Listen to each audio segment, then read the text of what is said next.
નિમેશજી, આજે ઓલા ઇલેક્ટ્રિકનું કાઉન્ટર ફોકસમાં થોડું રહેતું દેખાશે એટલા માટે કે કંપનીએ એક બહુ મોટા એક્સપાન્શનની જાહેરાત કરી છે. ખાસ કરીને 4,000 જેટલા સ્ટોર ટિયર 1, ટિયર 2 અને મેટ્રો સિવાયના સિટીની અંદર તેમણે એક્સપાન્શન કરવા માટેની એક જાહેરાત કરી છે. આપણને ખબર છે છેલ્લા ઘણા સમયમાં જે કંપનીની સર્વિસીસ અને એને લઈને જે આપણને સમસ્યાઓ જોવા મળી હતી, ત્યારબાદ એક આ મોટી જાહેરાત કંપની દ્વારા આવતી જોવા મળી છે. લાગે છે અહીંયા તમે આ સ્ટોકને કઈ રીતે જોઈ રહ્યા છો, ઓલા ઇલેક્ટ્રિકને?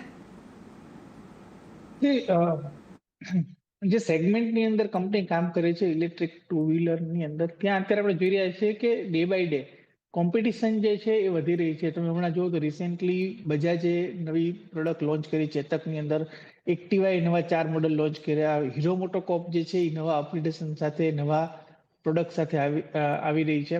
તો આ ઓલરેડી વેલ એસ્ટાબ્લિશ કંપની છે કે તમે બજાજ જુઓ કે હીરો મોટોકોર્પ જુઓ કે ટીવીએસ મોટર જુઓ, કે જ્યાં દરેક સિટીની અંદર ટાયર 2, ટાયર 1, ટાયર 3 સિટીઝની અંદર એમના શોરૂમ આવેલા છે.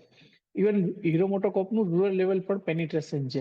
હવે જ્યારે આ કંપની એક બ્રાન્ડ વિઝિબિલિટી સાથે આવે છે, કોઈ નવી પ્રોડક્ટ લઈને આવે છે, ત્યારે બટ ઓબ્વિયસ છે કે જે ઓલા અત્યાર સુધી જે સ્પેસથી કામ કરતી હતી, જે સ્ટ્રેટેજીથી કામ કરતી હતી, એમાં બદલાવ લાવવો ખૂબ જરૂરી હતો.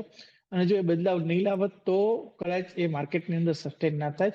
પ્લસ જે પ્રમાણે કંપનીના રિસેન્ટલી આપણે એક જે ઇસ્યુ બધા આવતા જોયા છે સોશિયલ મીડિયાની અંદર, એના હિસાબે ડેફિનેટલી એક કંપનીની બ્રાન્ડને એક ધક્કો પહોંચ્યો છે, એક નેગેટિવ ઇમ્પેક્ટ આવી છે. અને એના પાર્ટ રૂપે બ્રાન્ડની વિઝિબિલિટી વધારવા માટે કંપની અત્યારે એક્સપાન્શન કરી રહી છે. મારું માનવું છે કે ક્યાંક ને ક્યાંક કોમ્પિટિશન આ સેગમેન્ટની અંદર વધી રહી છે. અને જે પ્રમાણે સ્ટોકના વેલ્યુએશન મને લાગે છે કે હજી પણ ઘણા વધારે લેવલના છે. અને જે કોમ્પિટિશનને જોતા મારું માનવું છે કે ક્યાંક ને ક્યાંક આ જે કેપેક્સ થશે એનું એક દબાણ એક શોર્ટ ટર્મ બેલેન્સ શીટ ઉપર જોવા મળી શકશે. એટલે સલાહ એટલી જ રહેશે કે ફ્રેશ એન્ટ્રી લેવાની સલાહ નથી આ લેવલે, અને થોડો કોશિશ રાખો. અને જો કોઈ પાસે નીચેના લેવલના પડ્યા હોય, આઈપીઓના પડ્યા હોય, તો જરૂરથી એક વખત પ્રોફિટ બુકિંગ કરી શકે છે, એ હું સ્પષ્ટપણે માનું છું.